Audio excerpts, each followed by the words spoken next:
योग पहले हम थ्योरी करते हैं, उसके बाद प्रैक्टिकल होता है कोई भी काम हो।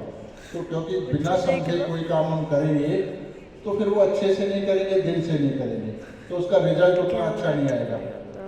तो इसलिए हम इसको समझते हैं कि चीज़ क्या है और इससे हमको क्या लाभ होगा, क्यों करना चाहिए। तो योग के बारे में आजकल हम सुनते आए हैं कि योग बहुत ही बढ़िया चीज़ है, हर इंसान को करनी चाहिए। हमारे प्राइम मिनिस्टर साहब ने भी योग को पूरी दुनिया में फैलाया। 21 जून को मनाते हैं ना योग दिवस, तो पूरी दुनिया को योग से परिचित करा दिया। और बाबा रामदेव भी बहुत सारा, उनका भी अपना योगदान है। वो पतंजलि का अष्टांग योग सिखाते हैं, सुना कभी आपने? हाँ बच्चों, पतंजलि ऋषि का नाम सुना कभी नहीं? तो उन्होंने जो योग चलाया था, ये पहले ऋषि हैं जिन्होंने योग की बात करी है। उससे पहले योग के बारे में कोई नहीं जानता था। तो पहले ऋषि 14,000 साल पहले, जब श्री राम भी नहीं आए थे, उससे भी पहले की बात है, जब इन्होंने योग की शुरुआत की। तो यानी शुरुआत में इन्होंने क्या बताया कि उन्होंने एक पुस्तक लिखी, योग प्रदीप्ति। उसमें इन्होंने थ्योरेटिकल पार्ट बताया कि आपको योग पाने के लिए 8 अवस्थाओं में से जाना है। यानी जैसे आपको कोई ग्रेजुएशन करना है तो आप पहले फर्स्ट में, सेकंड, थर्ड, फोर्थ, ऐसे होते होते आगे ग्रेजुएट करो बनोगे, तो स्टेप बाय स्टेप आगे बढ़ते हो। तो इन्होंने योग को पाने के लिए 8 अवस्थाएं बताई। तो इसीलिए उनके योग का नाम है अष्टांग योग। पॉइंट समझ आ गया? यानी जब तक अगर हम 8वीं अवस्था तक नहीं पहुंचेंगे तो हमको योग नहीं मिलेगा। उससे पहले सिर्फ वो तैयारी रह जाएगी। तो तैयारी हम कितनी भी करें, अगर अल्टीमेट उसका प्रैक्टिकल हमको रिजल्ट ना मिले तो फिर जीरो। तो अष्टांग योग में 8 अवस्थाएं बताई हैं। उसमें से यम, नियम, आसन, यानी आपको बहुत कठोर नियमों का पालन करना पड़ेगा। फिर वो आसन प्राणायाम करने पड़ेंगे, ध्यान, धारणा, फिर लास्ट में समाधि। और उस समाधि तक पहुंचोगे, योग आपको फिर भी नहीं मिलेगा। तो योग क्या चीज़ है, ये बड़ा मुश्किल काम है समझना। तो हम लोग आसन को और प्राणायाम वगैरह जो लोग करते हैं, जो हमें सिखाया जाता है, उसी को योग समझते हैं। पर योग तो 8 स्टेप के बाद मिलेगा। तो प्राणायाम तो चौथी, ये योग तो चौथी अवस्था है जो आसन सिखाते हैं। तो अगर आप 4th क्लास में ही रह गए तो ग्रेजुएट तो हुए नहीं। आपको कोई नहीं कहेगा पढ़ा लिखा आदमी, अब तो कहेगा 4th पास है, पर ग्रेजुएट कोई नहीं कहेगा उस टाइम। तो इसी तरह हम इन आसन प्राणायाम वगैरह जो कुछ भी करते हैं, ये योग के लिए हमारे शरीर की तैयारी हुआ करती थी कभी। तो आज के युग में ये सब करने की हमें आवश्यकता नहीं है, क्योंकि जब 14,000 साल पहले जब अवस्था थी, उस समय पूरी दुनिया के हालात बिल्कुल अलग थे। उसके बाद तो कितने देवी देवताओं के अवतार हुए हैं, गुरुओं के अवतार हुए हैं, और मानव के शरीर का विकास हुआ है। तो बहुत बदल गया है सारा सिस्टम ही। तो अब ये जो हमारा इंटरनल शरीर है, एक तो शरीर है जो हमें मालूम है, ये हड्डी वगैरह, मांसपेशियां, ये सब मालूम है। पर इसको चलाने वाली जो पावर है, उसके बारे में हम लोग नहीं जानते। तो वो थोड़ा चार्ट के माध्यम से हम समझेंगे। अब योग का मतलब पहले समझते हैं। योग हिंदी का शब्द है, यानी योग माने जुड़ना। 1 + 1 = 2, ऐसे हो गए ना, दोनों जुड़ गए। तो अब एक इंसान अगर योग करेगा तो वो किससे जुड़ेगा? जाहिर बात है कि अपने से ऊंची चीज से जुड़ेगा। और सबसे ऊंची चीज क्या होती है? ईश्वर होते हैं, परमात्मा। सबसे शक्तिशाली वही होते हैं। तो इसका मतलब है कि इंसान का परमात्मा की शक्ति से जुड़ जाना, ये योग है। अगर ये घटना हुई तो समझिए आपको योग मिला। अगर ये घटना नहीं हुई तो फिर आपको योग नहीं मिला, चाहे आपने कुछ भी किया। और अगर कोई घटना हमारे शरीर में होती है, जैसे अभी सर्दी हो रही है, आपको पता लग रहा है सर्दी होगी, कोई आपको छुएगा पता लगेगा, भूख प्यास हर चीज आपका शरीर बताता है। पर इस तरह भगवान के बारे में हमारा शरीर कुछ नहीं बताता। हम जिंदगी भर पूजा पाठ करते हैं, प्रार्थना करते हैं, पर वो भगवान तक जा रही है नहीं जा रही है, ये कुछ नहीं पता लगता है। तो सिर्फ सारी जिंदगी हम श्रद्धा के कारण वो काम हम लोग करते रहते हैं और ये मान के चलते हैं कि ऊपर वाला हमारी कभी तो बात को सुनेगा। ऐसे बोलते हैं हम लोग। थोड़ा रेस्पॉन्स करोगे तो मुझे समझ आएगा कि आपको कुछ मेरी बात समझ आ रही है। ऐसा बोलते हैं ना कि ऊपर वाला कभी तो सुनेगा, है ना। तो यानी ऊपर वाले के दरबार में देर है अंधेर नहीं है, ऐसे डायलॉग सुनते हैं रोज। तो इसका मतलब हम ये मानते हैं कि वो कहीं ऊपर रहता है ना, और हम नीचे रहते हैं। इससे सिद्ध हो गए, आपके अपने ही बातों से सिद्ध हो जाता है कि परमात्मा और हमारे बीच में दूरी है। और हम ये भी कहते हैं कि कण कण में भगवान, ये भी सुना होगा आपने। तो जब वो ऊपर है तो कण कण में कैसे होगा? यानी दो कंट्रोवर्सी बातें हैं, पर वो कण कण में भी है और ऊपर भी है, सब कुछ है। पर हमारा शरीर वो उस लायक नहीं है, वो मशीनरी हमारी चालू नहीं है कि हम उसको अपने शरीर में महसूस कर सकें। तो क्यों नहीं चालू है? मान लो अब आंख है तो आंख से दिख रहा है, कान से सुनाई दे रहा है, इसमें आपको कोई मेहनत नहीं करनी पड़ रही। एक ऑटोमेटिक सिस्टम गॉड ने बनाया है हमारे शरीर में, वो चल रहा है। तो इसी तरह परमात्मा को पाने के लिए ये एक ऑटोमेटिक सिस्टम हमारे शरीर में है। ये कुछ चालू है, कुछ चालू नहीं है। क्या चालू है इसके अंदर? आप देखते हैं कि आप इच्छा कर सकते हैं, कोई भी इच्छा, हर इंसान इच्छा करता है। तो इच्छा की शक्ति हमारे को, ये नीली नाड़ी है जो दिख रही है, नीचे से ऊपर जाकर इधर आ गई है। तो ये नीली नाड़ी जो है, इसमें हमारे अंदर इच्छाएं पैदा करने की शक्ति है। तो सारी इच्छाएं इसी नाड़ी से आती है। तो ये चालू है। और इस नाड़ी का नाम है ईडा नाड़ी। क्या नाम है इसका?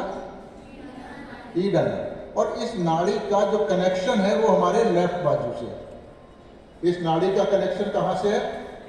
लेफ्ट है। ये याद रखना है अभी आपको। और जब इच्छा करते हैं तो काम करना पड़ता है, दिमाग से भी करते हैं और शरीर से भी करते हैं। तो काम करने की जो एनर्जी हमारे अंदर आती है, विचार आते हैं, वो कहाँ से? वो पीली वाली नाड़ी से आते हैं, जो राइट से चल रही है और यहाँ से इधर आ रही है। इस नाड़ी का नाम है पिंगला नाड़ी। क्या नाम है? और इस नाड़ी का कनेक्शन हमारे राइट बाजू से है। इच्छा वाली लेफ्ट में, क्रिया वाली। तो ये दोनों नाड़ी चालू है, इसका मतलब ये हुआ। ठीक है। तीसरी की एक और नाड़ी है जो हरे घेरे से ऊपर से चल रही है। ये नाड़ी भी चालू है, पर ये हमारे काबू में नहीं है। इस नाड़ी का नाम है सुषुम्ना नाड़ी। क्या नाम है? सुषुम्ना नाड़ी। अब कैसे चालू है? मान लो आपकी इच्छा हुई खाना खाने की। अब आप खाओ या ना खाओ, ये आपकी मर्जी है। पर अगर आपने खा लिया तो हजम तो वो अपने हिसाब से होगा, वो आपकी मर्जी से नहीं होगा। ऐसे दिल धड़क रहा है, सांस चल रहा है, और हजारों लाखों चीजें हैं जो हमारे अंदर ऑटोमेटिक हो रही हैं, वो सब इस नाड़ी की शक्ति से होती है। तो ये ऑटोमेटिक नाड़ी है जो हमारे काबू में नहीं है। यानी ये तीनों नाड़ियां चालू है, पर ये तीनों ही नाड़ियां हमारे सिर के अंदर ही खत्म हो रही, यानी हमारी बॉडी में ही है, बाहर नहीं आई है कहीं भी। अब चौथी एक बहुत बड़ी शक्ति है नीचे, इसका नाम है कुंडलिनी शक्ति। ये जिस हड्डी पे आप बैठे हैं नीचे, रीढ़ की हड्डी का जो निचला हिस्सा है, टेल बोन से थोड़ा ऊपर, इस हड्डी के अंदर ये शक्ति मौजूद है। ये परमात्मा की सबसे बड़ी शक्ति है। जैसे बिल्डिंग का एक मेन स्विच होगा, वहां से स्विच को ऑन ऑफ करो, बिल्डिंग की लाइट जाए, ऐसे होता है ना कनेक्शन। तो इसी तरह ये बड़ी शक्ति, इस शक्ति का नाम है कुंडलिनी। क्या नाम है? और ये क्या काम कर रही है? ये आपके शरीर में जो भी कुछ हम लोग कर्म करते हैं, अच्छे बुरे जैसे भी, कहते हैं ना भगवान के पास सबका हिसाब होता है, ऐसे सुना आपने? तो ये हिसाब वहां ऊपर नहीं होता, ऊपर कोई वहां बही खाता नहीं, ऑफिस नहीं खोला हुआ, वो आपके ही शरीर में सब रिकॉर्ड होता है। तो ये कुंडलिनी आपके हर कर्म को रिकॉर्ड रखती है, इस जन्म के भी और आने जो पीछे जा चुके कर्म जितने भी, जो कुछ भी आज तक आपने किया, वो सब अच्छा बुरा इसी में रिकॉर्ड है, और यही आपको कर्मों का फल देती है। तो ये तो सुनी हुई बात हो गई, प्रैक्टिकल तो नहीं देखा भी, बाद में आप देखोगे। अब इस नाड़ी के बीच में जो बीच वाली नाड़ी है, आप देख रहे हैं कि कुंडलिनी सबसे नीचे है, और हरा घेरा एक खाली जगह है, बीच में लाइन है ना, व्हाइट दिख रहा है, बीच वाली नाड़ी हरे घेरे से ऊपर जा रही है, तो यानी कुंडलिनी और बीच वाली नाड़ी के बीच में एक गैप है। इस गैप को कहते हैं हम भव सागर। क्या बोलते हैं? हाँ। अब जो बीच वाली नाड़ी है उसमें देखिए कुछ 6-7 हमने 7 फूल जैसी चीजें दिखाई हैं। तो ये एनर्जी सेंटर्स हैं, इनको सहज योग की भाषा में चक्र बोलते हैं। क्या बोलते हैं? चक्कर नहीं, चक्र, सुदर्शन चक्र वाला चक्र। तो चक्र है ये एनर्जी के सेंटर्स हैं। हर सेंटर की अपनी प्रॉपर्टी है, अपने गुण है, अपनी पावर्स है। तो अब ये सब कुछ हमारे शरीर में है। इतना पॉइंट समझ आ गया? एक और चीज है, अब ये 2 नाड़ी ऐसे चल रही है ना, और ये ऐसे हो गई, माथे के ऊपर आके लेफ्ट वाली इधर, नीली वाली इधर, पीली वाली इधर, ऐसे चली गई। तो ये द्वार भी हमारा, ये जो माता जहां टीका लगाते हैं, ये भी बंद हो गया। बंद है। सबके शरीर में ऐसा ही होगा या अलग अलग होगा? तो इसका आपके जो बनावट है वो कर्मों वर्मों से कोई लेना देना नहीं है इसका। अब ये सब कुछ हमारे शरीर में, और ये जो एक यहाँ पे ये तालु, छोटा बच्चा जो होता है ना गोदी में, उसको अगर यहाँ गंजा तो वैसे ही होता है वो, ये तालु ऐसे ऐसे करता रहता है। अगर किसी बच्चों ने देखा हो तो देखा है कभी? ये ऐसे ऐसे करता रहता है। तो जो कुंडली सबसे नीचे बैठी है, वो जब छोटा बच्चा होता है तो ये यहाँ पे धड़क रही होती है। तो ये धड़कन ही कुंडली है। जब ये हड्डी मजबूत हो जाती है तो यही धड़कन नीचे जाके बैठ जाती है। अब वहाँ धड़कती नहीं है, चुपचाप बैठती है और कर्मों को रिकॉर्ड करती है। तो ये सारा बनावट मैंने बताई आपके शरीर की, ठीक है। तो अब इसमें से देखा कुछ चीजें चालू हैं और कुछ चीजें चालू नहीं है। अब इसी सिस्टम को पूरा चालू करना है। तो पूरा चालू होगा तो क्या होगा? ये कुंडलिनी शक्ति जागेगी, जाग के बीच वाली नाड़ी से ऊपर उठेगी ऐसे। ये द्वार बंद है, ये गैप था, इसको भी भर देगी। ये द्वार बंद है, इसको भी खोल देगी। ये तालू है, इसको भी खोल के सिर से बाहर निकलेगी, बाहर। अब बाहर तो परमात्मा की शक्ति है ना हर तरफ, कहते हैं ऐसा, कण कण में भगवान। तो ये आपकी अपनी अंदर से आ रही है और बाहर परमात्मा की शक्ति ये यहाँ खोपड़ी पे ऐसे प्लग एंड सॉकेट की तरह कनेक्ट हो जाएगी। इस कनेक्शन को योग है। ऐसा तो कहीं होता नहीं है। आप कितने मर्जी आसन कर लो, कितना ध्यान कर लो, कुछ भी कर लो, पर ये नहीं होता है कहीं भी। तो इसका मतलब है योग कहीं नहीं होता है। सिर्फ योग के नाम पे हम सब कुछ सुपरफिशियल चीजें कर रहे हैं, एक भ्रमित दिशा में जा रहे हैं। अब जब ये इसको पार कर जाएगी और ये कनेक्शन बन गया तो फिर आपको इसका पता लगेगा बॉडी पे। उसमें तो कुछ लगता नहीं है पता। तो मैं प्रोग्राम के बाद ऐसे आपसे चेक करवाऊंगा, आप ऐसे भी ऐसे भी, तो आपको कुछ अनुभव आएगा। वो मैं अभी नहीं बता रहा हूँ। जब आपको आएगा तो पता लगेगा, तो फिर आप बताओगे कि ऐसे लग रहा है, तो वो फिर प्रैक्टिकल होगा। ठीक है, आगे समझ में? अब ये तो मैंने बताया होगा क्या। अब ये चक्र जो नाड़ियां हैं उनके बताया लेफ्ट और ये राइट, और बीच में जो चक्र है उनका कनेक्शन हमारे फिंगर टिप्स पे है। यानी 7 चक्र हैं तो 5 फिंगर, छठा यहाँ पे, 7 वहां पे, ठीक है। तो इनका पता आपको आपके चक्रों पे लगेगा, आपके फिंगर्स पे लगेगा। तो ये मैं इसलिए बता रहा हूँ कि ताकि आपको समझ आए कि जब ये घटना घट जाएगी तो फिर आपको कैसे पता लगेगा हुआ या नहीं हुआ। इसलिए ये थ्योरी बताई है मैंने आपको। इसका क्या लाभ होगा, फायदा क्या होगा? कहते भगवान ही सब कुछ करते हैं, सुना तो होगा। तो पर हम फिर इंतजार में क्यों बैठे रहते हैं कि वो कभी तो सुनेगा। इसका मतलब है वो अभी नहीं सुन रहा है। तो जब ये कनेक्शन बन जाएगा तो फिर ईश्वर पहली बार आपकी मदद करना शुरू करेंगे। अभी नहीं करते, अभी तो सब अपने कर्मों के हिसाब से सिस्टम चलता है। तो क्या मदद होगी हमारी? हमारा जो माइंड है, हमें बहुत इंटेलिजेंस होना चाहिए ना। आईक्यू बहुत अच्छा होगा। जितना अच्छा आईक्यू होगा, जितनी ब्रेन पावर अच्छी होगी, उतने आप जल्दी चीज़ों को समझोगे। जितनी मेमोरी शार्प होगी उतना रिटेन कर पाओगे। जितना आप में कॉन्फिडेंस होगा उतना आप प्रेजेंट कर पाओगे। नहीं तो क्या होता है, एग्जाम आने लगते हैं, बच्चे एकदम घबरा जाते हैं। बहुत सारे बच्चे होते हैं, सब कुछ याद है, अच्छे हैं, इंटेलिजेंट बहुत है, पर एग्जाम का नाम सुनते ही अगले दिन बीमार हो जाते हैं ना बहुत से बच्चे ऐसे। तो वो कॉन्फिडेंस अंदर नहीं होता, तो ऐसे बच्चे बहुत सफल भी नहीं हो पाते। तो ये फुल कॉन्फिडेंस होगा।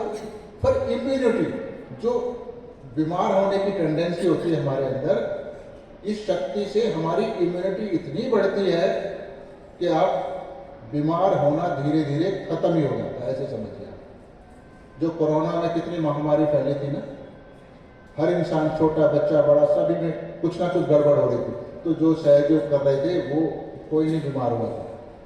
तो ये इम्यूनिटी बहुत बढ़ जाती है। और हम जैसे बुजुर्ग लोग होते हैं तो वो भी अगर ध्यान करते हैं तो हमारी भी दवाइयाँ धीरे धीरे छूट जाती है, हर गलत आदत छूट जाती है। एक अच्छा चरित्र हमको मिलता है। क्यों मिलता है? क्योंकि ये जो शक्ति है ये आपको कण कण पल पल ये दिखाती है कि आप इस गलत रास्ते पे जा रहे हो। फिंगर टिप पे तुरंत ये शक्ति बताएगी आपको कि ये जो तुम काम सोच रहे हो ये गलत है, इससे नुकसान हो जाएगा। ये God will tell you everything. Direct communication God से होता है। तो फिर आपको पता लग गया, अगर एडवांस में गॉड ने बता दिया कि ये आपको नुकसानदायक है तो फिर आप नहीं करोगे ना उसको। हमको अभी तो अनजाने में कर बैठते हैं हम लोग और बाद में पछताते हैं। तो इससे बहुत अच्छा चरित्र बनता है। बच्चों में आजकल एक ही समस्या होती है ना, उनको मैनेज करना बड़ा मुश्किल है। एक खतरा बना रहता है कि भाई किसी गलत रास्ते पे ये ना चढ़ जाए। पर सहयोग में जब ये पावर गॉड की आती है तो फिर आपको कोई कितना भी लालच दे, आपको समझ है ये गलत काम है, मैं नहीं करूँगा, वो स्ट्रेंथ भी आती है। यानी एक बहुत अच्छा चरित्र बनता है। घरेलू वातावरण बहुत अच्छा हो जाता है, यहाँ तक कि आर्थिक स्थिति भी हमारी सुधरती है। कहने का मतलब है कि ये शक्ति, परमात्मा की शक्ति 24 घंटे आपकी मदद करती है, आपकी देखभाल करती है। तो इसलिए ये बहुत बहुत बहुत ज़्यादा जरूरी है हर इंसान के लिए। तो इससे हमने कोई धर्म की बात नहीं करी आपसे, है ना। कोई खाना पीना नहीं बदलना, कोई ड्रेस नहीं बदलना, कोई हमें पैसा नहीं लेना आपसे। ये तो आपकी शक्ति है, आपके शरीर में जागनी है, आप ही को फायदा होगा। पॉइंट समझ आया? तो यानी ये सहज योग आपको अपने लिए करना है, हमारे लिए नहीं करना है। हम तो बता रहे हैं कि हमें से फायदा हो। अब ये सारा काम जो मैंने बताया है कुंडलनी जगाना, इसको कौन जगाएगा? पॉइंट ये भी है ना। तो ये काम करती हैं श्री माता जी निर्मला देवी। मैंने भी फोटो से ही पाया है, ये सारा ज्ञान मुझको फोटो से ही आया है। जो कुछ भी मैंने आपको बताया भी ये फायदे होते हैं वो सब मुझको हो चुके, वो फोटो से ही हुआ है, इसलिए हमने ये फोटो यहाँ लगाया। ठीक, ये महत्व है, इन्होंने ही सहयोग चलाया। ठीक है। अब एक फोटो कोई काम तो करता नहीं, करता है कोई फोटो काम? पर ये फोटो ही सारा काम करेगा, यही फोटो आपकी कुंडलनी जगाएगा। तो इसके प्रति आपको बहुत श्रद्धावान रहना है और जबरदस्ती ये काम नहीं करेगा। आपको माँ से ही मांगना होगा कि माँ मुझे परमात्मा चाहिए। जिसको नहीं चाहिए उसको कुछ नहीं होगा प्रोग्राम से। तो आप अपने दिल में एक इच्छा पैदा करें, तो ये परमात्मा मुझे चाहिए, मेरी कुंडलनी मुझे जगानी है, परमात्मा से मुझे योग चाहिए। तो ये आपको माँ से मांगना होगा, मांगे बिना ये मिलेगा नहीं। ठीक है, अगर समझ में? यानी मेरा रोल तो बिल्कुल जीरो है, मेरा रोल जीरो है, आपका ही सारा रोल है और श्री माता जी का रोल है। ठीक है, समझ आ गया ना? करें इसको प्रैक्टिकल, ये तो थ्योरी हुई। तो करना क्या होगा कि इच्छा और क्रिया इन्हीं को बैलेंस करना पड़ेगा। तो दोनों हाथ आप ऐसे खोल लें, आराम से गोद में रखें, बिल्कुल इसमें बिल्कुल मेहनत नहीं करनी होती है, आराम से गोद में रखें। तो ऐसे आराम से रखें, समझ आ गया? बिल्कुल रिलैक्स। और सबसे बाद में आंख बंद करके करना, इसलिए भी मैं समझा रहा हूँ। तो अपने राइट हैंड की हथेली को जमीन पे रखें, कोने के पास से गोद में।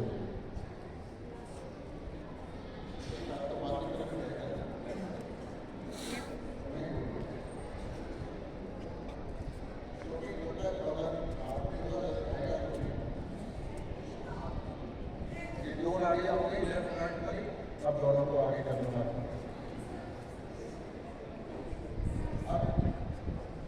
कोई भी काम है भगवान के पास हम मिलने जा रहे हैं तो वहाँ तो लड़ाई झगड़ा नहीं होती। ठीक है, इसलिए ये जो द्वार बंद है इसको खोलने के लिए ये जरूरी है कि हम उनसे कहें।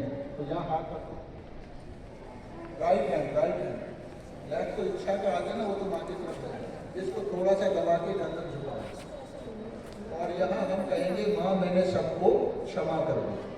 ठीक है, अभी इसी हाथ को सिर के पीछे ले जाओ, मैं तो अभी करूँ। ठीक है, गर्दन पे नहीं लेना, माथे का पिछला हिस्सा। अब इसी हाथ को सिर के तालू के ऊपर लेके जाना है।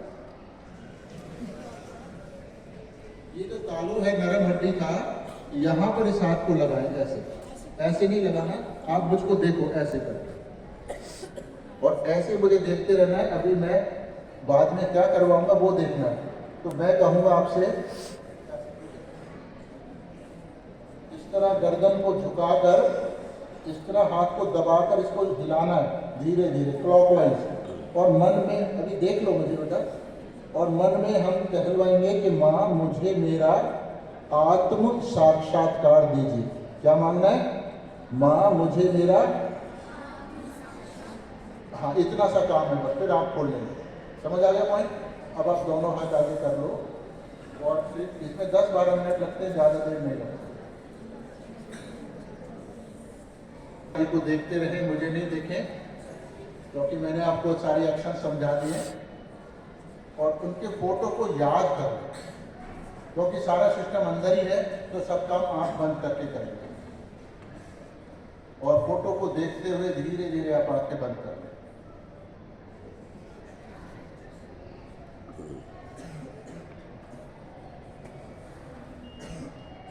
सीधे हाथ की हथेली को जमीन पे रख लें और मन में 3 बार प्रार्थना करें, श्री माता जी कृपया मेरे बाएं भाग को शुद्ध कर दीजिए। 3 बार ऐसी प्रार्थना करनी है। श्री माता जी कृपया मेरे बाएं भाग को शुद्ध कर दीजिए। ये याद रखना है आपको सब चीज़ें, ताकि आप घर पे इसको रिपीट कर सको, इन सब क्रियाओं को। श्री माता जी कृपया मेरे बाएं भाग को शुद्ध कर दीजिए। पूर्ण शांति से बैठे। हर बार जब भी प्रार्थना करवाऊंगा उसके बाद आपको कुछ सेकंड पूर्ण शांति से बैठे रहना है, ताकि वो काम हो सके।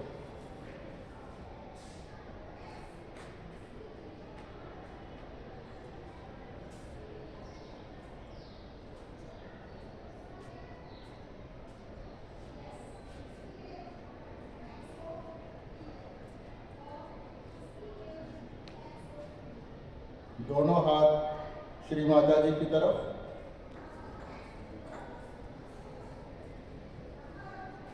लेफ्ट हैंड को कोहनी के पास से मोड़ दें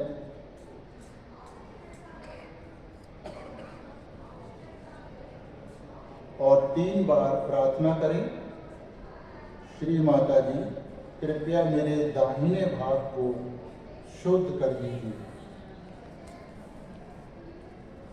श्री माता जी कृपया मेरे दाहिने भाग को शुद्ध कर दीजिए।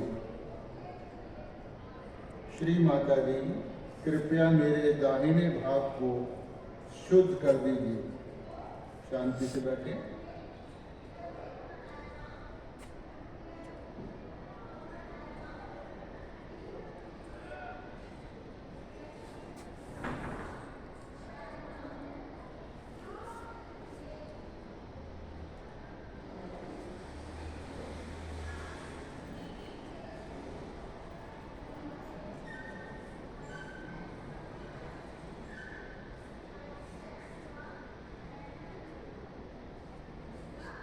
दोनों हाथ श्री माता जी की तरफ, मन में प्रार्थना करें 3 बार, श्री माता जी कृपया मुझे संतुलित कर दीजिए। श्री माता जी कृपया मुझे संतुलित कर दीजिए। श्री माता जी कृपया मुझे संतुलित कर दीजिए। पूर्ण शांति से बैठे।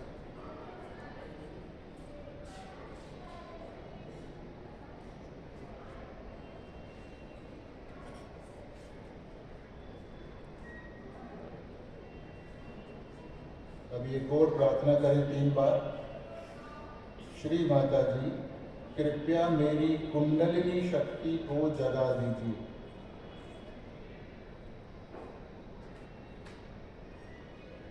श्री माता जी कृपया मेरी कुंडलिनी शक्ति को जगा दीजिए। श्री माता जी कृपया मेरी कुंडलिनी शक्ति को जगा दीजिए। शांति से बैठे।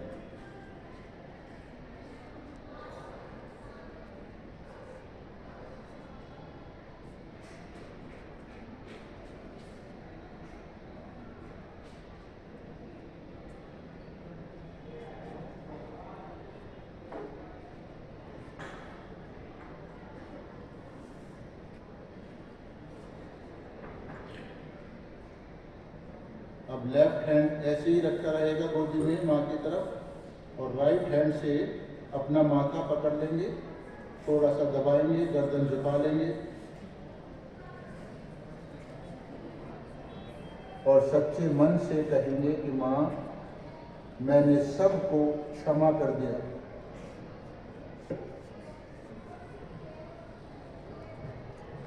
श्री माता जी, मैंने सबको क्षमा कर दिया।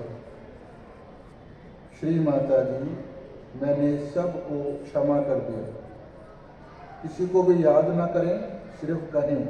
कहने से ये द्वार खुलेगा।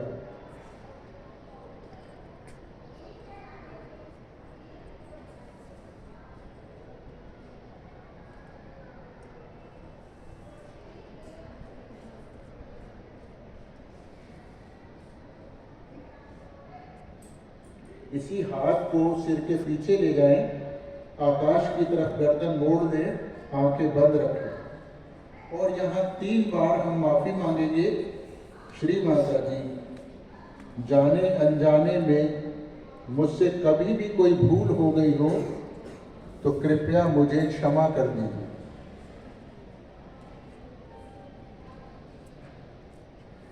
श्री माता जी, जाने अनजाने में मुझसे कभी भी कोई भूल हो गई हो तो कृपया मुझे क्षमा कर दीजिए। श्री माता जी, जाने अनजाने में मुझसे कभी भी कोई भूल हो गई हो तो कृपया मुझे क्षमा कर दीजिए।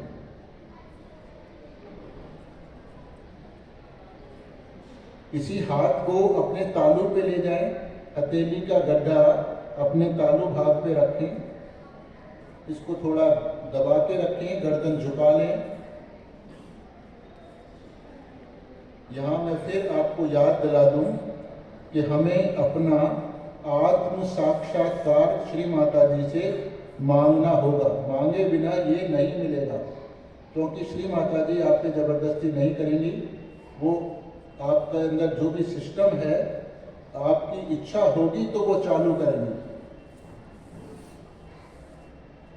तो गर्दन सम्मान पूर्वक झुकाकर इसको थोड़ा दबाएं हथेली से और धीरे धीरे क्लॉकवाइज दिशा में इसको घुमाएं, जिससे आपकी जो सिर की चमड़ी है वो भी साथ साथ घूमे। और मन में श्री माता जी से प्रार्थना करें, श्री माता जी, कृपया मुझे मेरा आत्म साक्षात्कार दीजिए। श्री माता जी, कृपया मुझे मेरा आत्म साक्षात्कार दीजिए।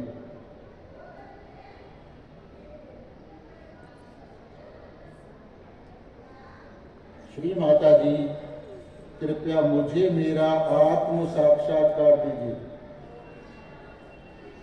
श्री माता जी, कृपया मुझे मेरा आत्म साक्षात्कार दीजिए।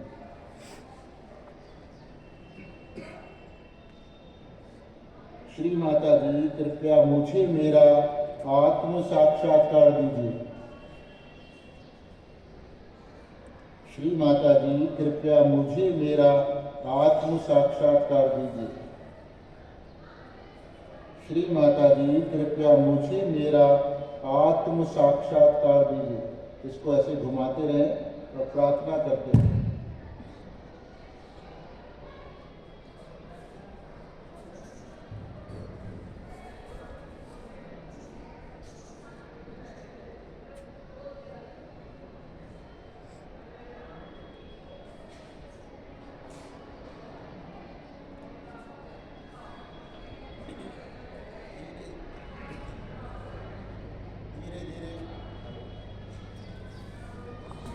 दोनों हाथ श्री माता जी की तरफ कर लें, गोदी से ऊंचा, हृदय के लेवल में हाथ रखें। बहुत धीरे धीरे आंखें खोलें और श्री माता जी को देखें। पूरा ध्यान उधर ही लगाएं।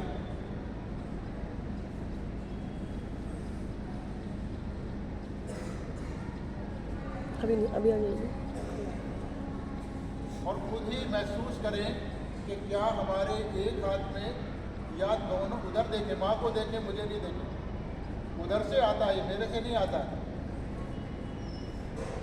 क्या हमारे एक हाथ में या दोनों हाथों में कुछ महसूस होने लगा है, जैसे कि कुछ हल्का सा ठंडा सा या गरमाइश सी या कोई हैवीनेस या कोई टिकलिंग सी। कुछों को दोनों हाथों में एक जैसा लगता है, कुछों को दोनों हाथों में अलग अलग लगता है। बहुत सारी अनुभूतियां हैं, आपको जो हो रहा है उसी पे ध्यान देना है बस। और क्या हमारा मन भी थोड़ा सा शांत हुआ? अब राइट हैंड ऐसी रहने दो, लेफ्ट हैंड को सिर के ऊपर ले जाओ, ऐसे गर्दन झुका लो और थोड़ा ध्यान लगा के महसूस करो कि क्या आपके सिर के अंदर से कुछ निकलने लगा है। हो सकता है कुछ हल्की सी ठंडक हो या हल्की सी गर्माइश हो या कुछ एनर्जी जैसी हो, जैसे चुंबक सा, कुछ भी, सबको अलग अलग होता है। ये आपके सिर के अंदर से आ रहा है, ये ठंडक बाहर वाली ठंडक नहीं है। अगर किसी बच्चे को ना पता लगे तो वो कहे, माँ मुझे क्षमा कर दीजिए, माँ मुझे क्षमा कर दीजिए, माँ मुझे क्षमा कर दीजिए।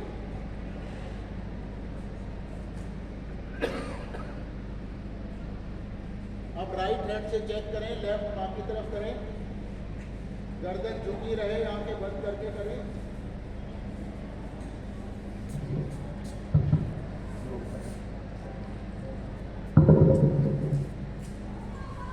पूरा ध्यान रखें कि क्या आपके सिर के अंदर से कुछ निकल रहा है, हल्का सा गरम या हल्की सी ठंडक या कुछ एनर्जी जैसी। जिसको नहीं पता लगे वो कहे, श्री माता जी मैंने सबको क्षमा कर दिया, श्री माता जी मैंने सबको क्षमा कर दिया, श्री माता जी मैंने सबको क्षमा कर दिया। एक बार फिर राइट हैंड श्री माता जी की तरफ और लेफ्ट हैंड को सिर के ऊपर ले जाएं।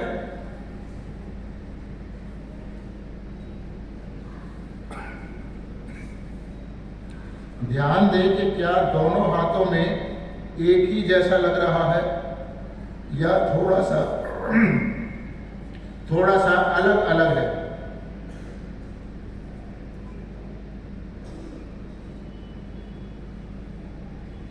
दोनों हाथ माँ की तरफ।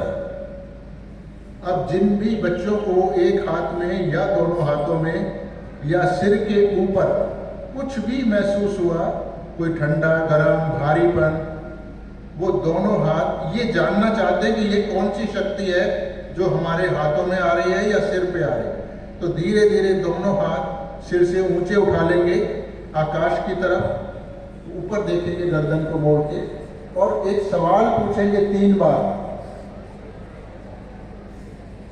श्री माता जी क्या यही परमात्मा की वो शक्ति है जो सारी दुनिया को चलाती है? श्री माता जी क्या यही परमात्मा की वो शक्ति है जो सारी सृष्टि को चलाती है?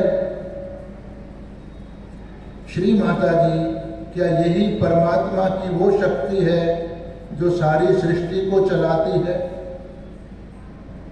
ऐसा पूछने से आपके हाथों में क्या महसूस होता है, क्या बदलाव आता है, थोड़ा सा ध्यान दें, क्योंकि आज शुरुआत है इसलिए ध्यान देना पड़ रहा है, वरना ये ऐसे निकलता है जैसे एसी में से हवा आ रही है।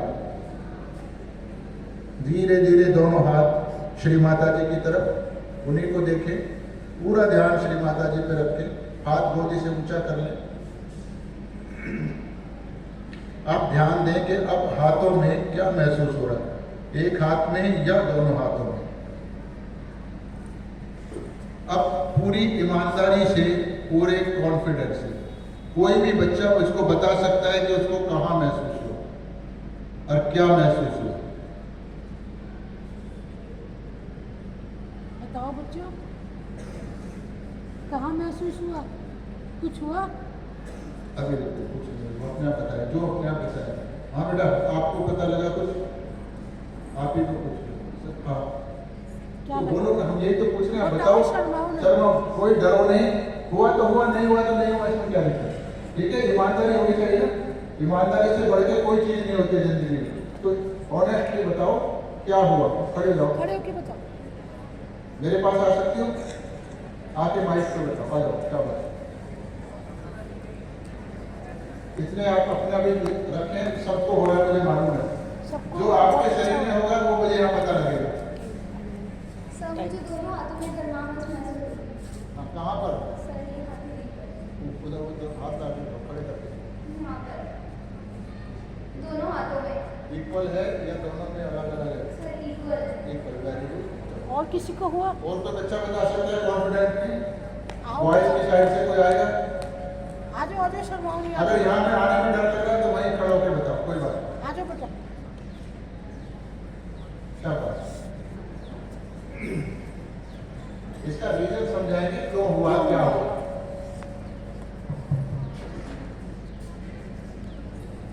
मुझे अपने दोनों हाथों के बीच में ठंडापन महसूस हुआ। मुझे अपने दोनों हाथों के बीच में ठंडापन महसूस हुआ। हाथों में कहाँ? उंगली लगा के बच्चों को बताओ। यहाँ पे हथेली में। इक्वल है या दोनों में अलग है? इक्वल नहीं है, Equal? राइट वाले में ज़्यादा है, लेफ्ट वाले में कम। मतलब ये कह रहे राइट में ज्यादा है तो लेफ्ट में थोड़ा कम है, और यहाँ हो ये ठीक है। चलो बैठो, कोई और बच्चा बता सकता है? एक दो बच्चा और। अच्छा, कितने बच्चों को यहाँ महसूस हुआ? हाथ खड़ा करो। 5 मिनट लगेंगे।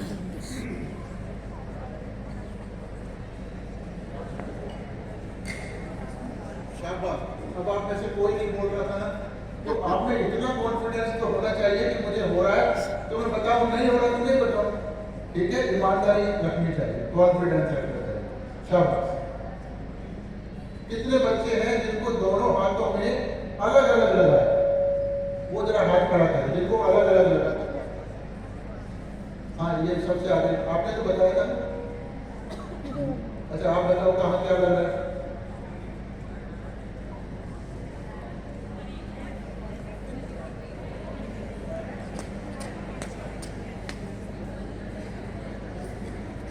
लेफ्ट वाले हाथ में कम लग रहा है, राइट वाले में ज़्यादा लग रहा है। कहाँ पे लग रहा है? लेफ्ट में? यहाँ पे कम, यहाँ। चलो शाबाश, वेरी गुड। बताओगे क्या लग रहा है, क्यों लग रहा है ऐसा? अभी आप देखिए, मैंने कुछ चीजें आपको थ्योरी में बताई है कि ये हमारी इच्छा वाली है, ये क्रिया वाली, और दोनों नाड़ियां, नीली वाली जो नाड़ी है उधर देखिए, ऊपर एनर्जी कहाँ से आ रही है? मून से। दिख रहा है ना मून बना हुआ उधर, नीले वाला? ये बताएंगे बैठो कहाँ से।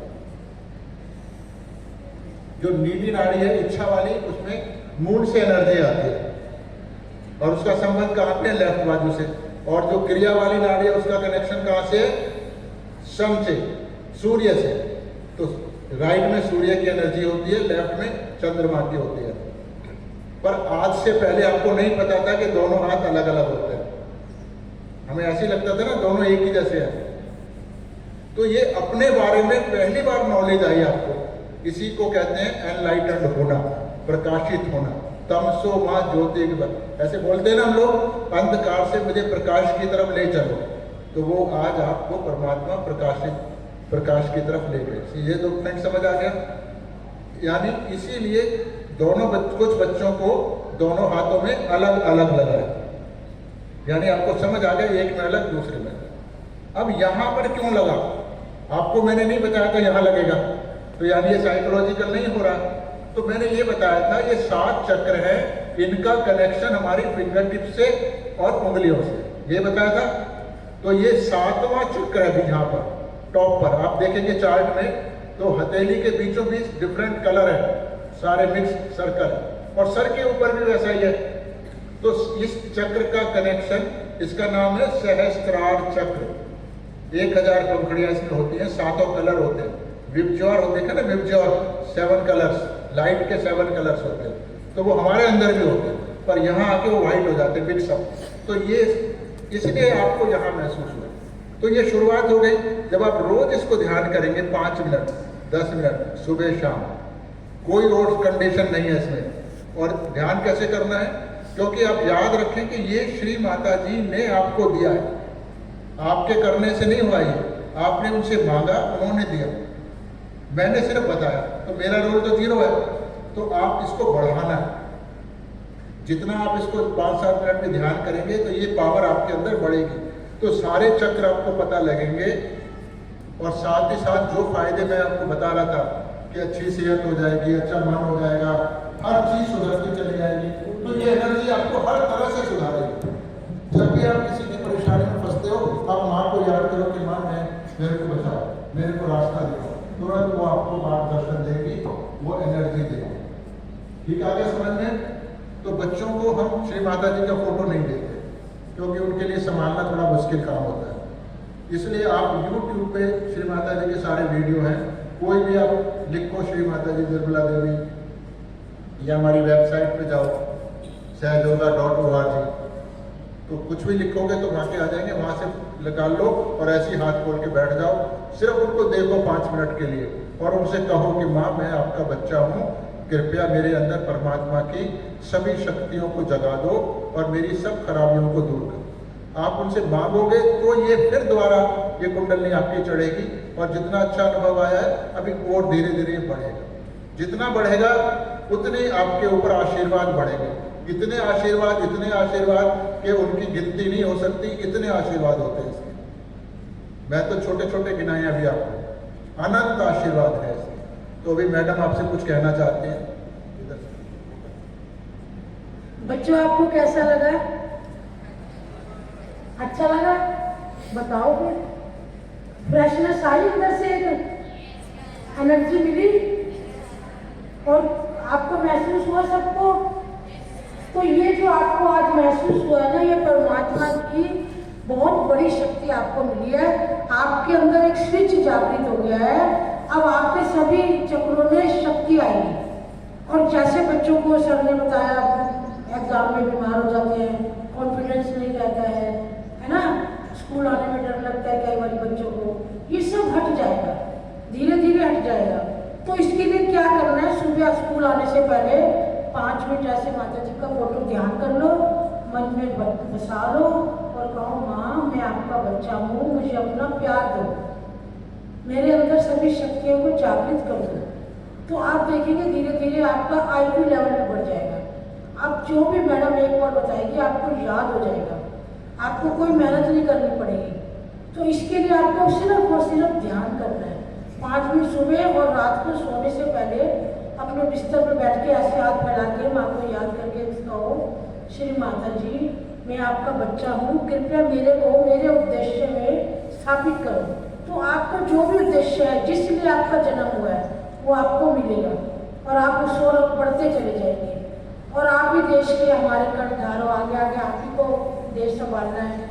तो मैं आपसे यही कहूँगी, मेरी विनती है कि आप बच्चे सुबह शाम ध्यान करो, ठीक है? 5 मिनट सुबह, 5 मिनट शाम को। और अपना जो पढ़ाई का लेवल है वो देखना। तो मैं स्टाफ से भी यही प्रार्थना करूँगी कि वो ऐसी क्रियाएं सिर्फ लेफ्ट क्लियर करना है, राइट क्लियर करना है और फिर बैलेंस करना है। ये 3 क्रिया भी अगर डेली पीरियड में कराएंगे तो बहुत अच्छा रहेगा। तो इसी के साथ ही मैं आपका सबका धन्यवाद करती हूँ, स्टाफ का धन्यवाद करती हूँ, प्रिंसिपल मैडम का धन्यवाद करती हूँ, डायरेक्टर सर का धन्यवाद करती हूँ और बच्चों का भी मैं हृदय से सबका धन्यवाद करती हूँ।